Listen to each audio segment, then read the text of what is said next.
Welcome back. Join me in this part 2 as we discuss the rise of Boko Haram. Boko Haram means Western education is forbidden. Let's learn more. Boko Haram, the prominent modern extremist group in Nigeria, originated from a fraction of the Izala movement. It was founded as a non-violent religious movement around 1995 by Abubakar Lawan before Mohammed Yusuf assumed leadership in 2002. Yusuf attracted many followers of poor Muslims, young and old, and served as recruiting ground by promising them an Islamic state and eradicating Western influence and education. The ideology of Muhammad Yusuf especially was to attack Western education as well as democracy and its constitution in Nigeria. Yusuf took advantage of the grievances that is already existing in the northern Nigeria against the country Western education. And what are these grievances? One, that the federal imposed Western system of education on them, which is incompatible with their belief as Muslims. That is one. Number two, that Western education is responsible for the corruption in government and poor education outcome in the North. Wow, these are serious grievances that has already been existing. Well, but how did they become How did they become terrorists? Let's learn more. The group became increasingly radicalized and began its violent activities around 2003 and therefore escalating into a full-blown insurgency in 2009 after a brutal crackdown by Nigeria's security forces, which resulted in extrajudicial killing of its members, including Yusuf himself, which is their founder or the founder of Boko Haram. This action by the government further fueled the group violence and more recruitment started. The group remnants sought training and supplies from foreign countries. Jihadist group eventually pledged allegiance to Islamic State in 2015, leading to formation of different fractions like the Islamic State's West Africa Province, ISWAP, which make it seem as if part of their demand was met in 2015. I believe many of us can remember this history. But we have many questions to ask and to answer in the course of all of this. One of those questions is, why are they destroying communities, houses, and innocent citizens? Their extremism belief allowed them to declare war on opponents like Christians communities, including other Muslims who did not support their jihad as apostates or infidels, making them legitimate targets for violence.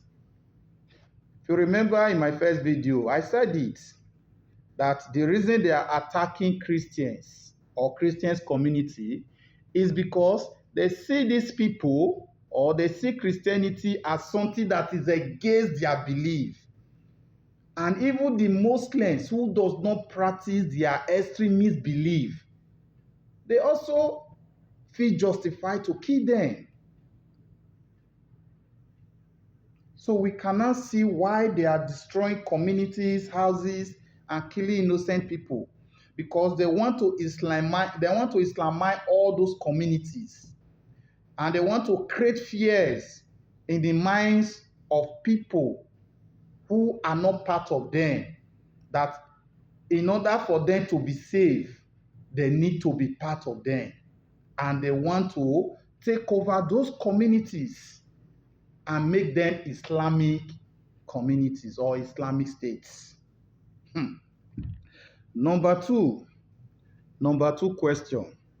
What can government do better to salvage the situation? All right, let's pay attention. This is where we have solution.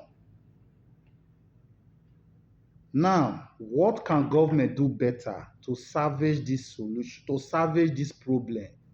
Is it that government is not trying enough? Or is it that the approach they have taken is not good enough?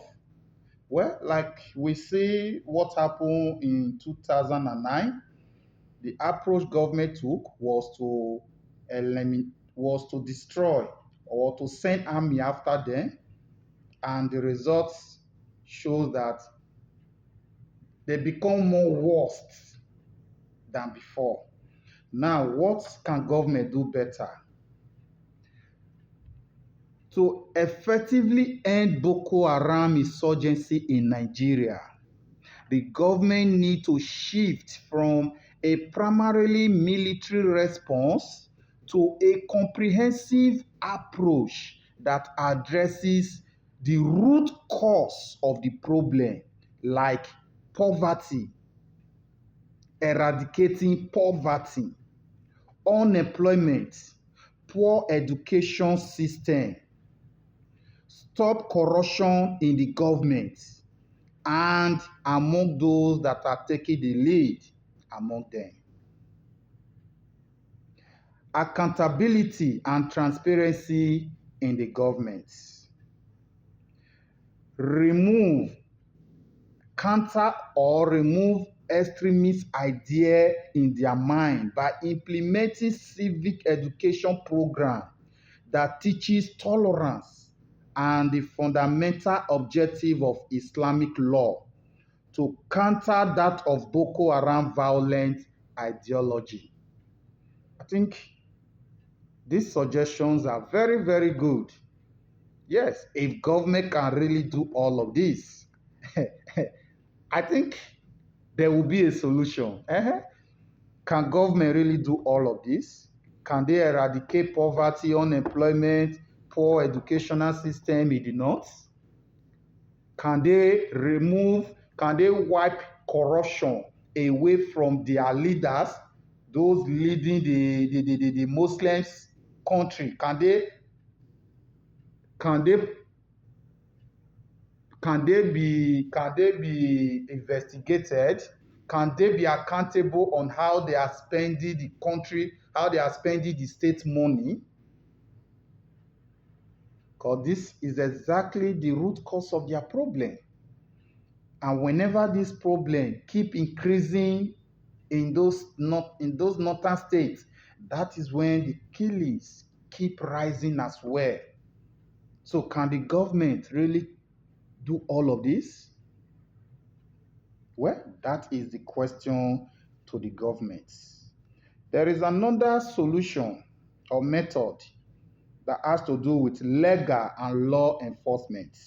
One, strengthen legislation. How? By implementing and enforcing law like the Terrorism Prevention and Prohibition Act of 2022. Number two, enhance investigation and prosecution. Number three, strengthen border security. Number four, counter or remove the financing of terrorism. That means there are people who are financing these people to be destructive.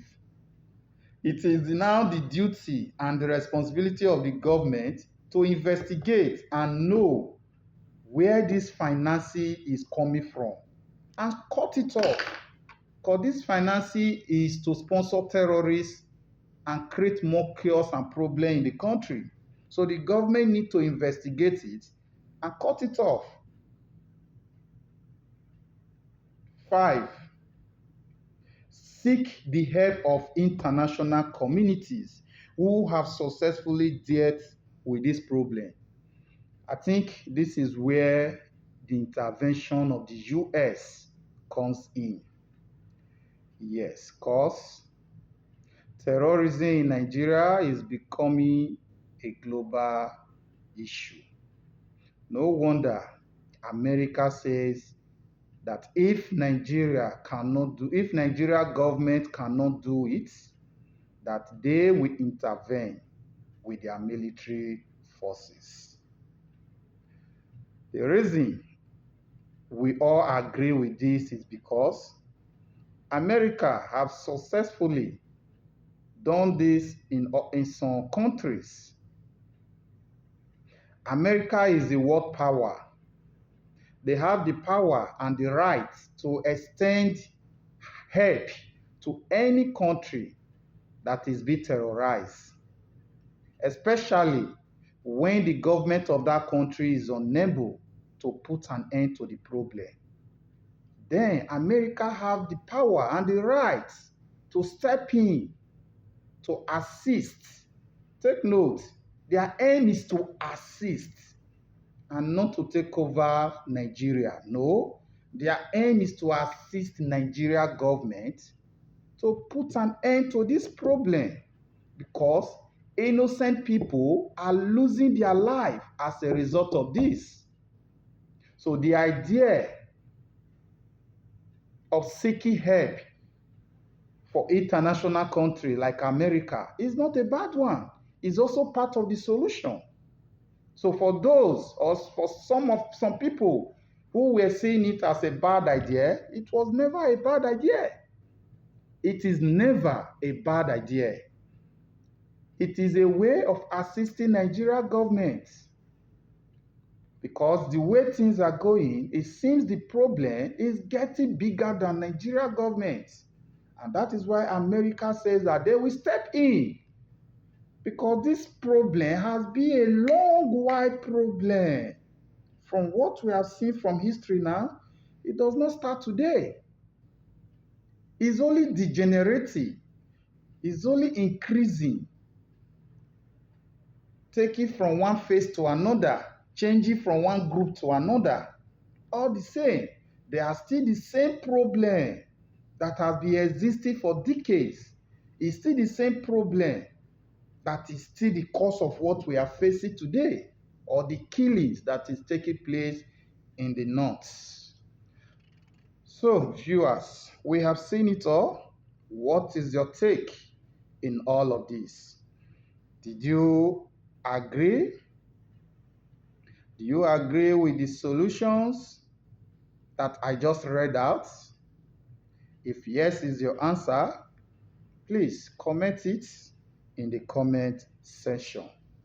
Like I said, there is another question we still need to provide answer to. And that question has to do with, are the Fulani herdsmen part of Boko Haram group?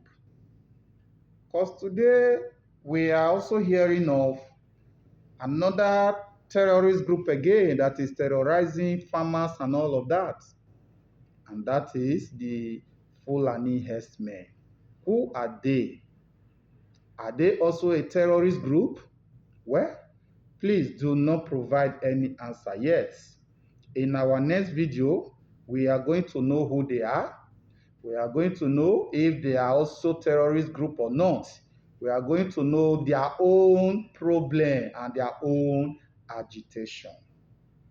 But for now, this is the little I'm able to gather in the course of my research. I hope you follow through and you digest it. Thank you very much. And please, if it's your first time, continue to follow my video. I normally drop educative videos like this to educate every one of us, including especially the Gen Z of these days who did not know much about the history of this country, Nigeria. Thank you, and God bless you all.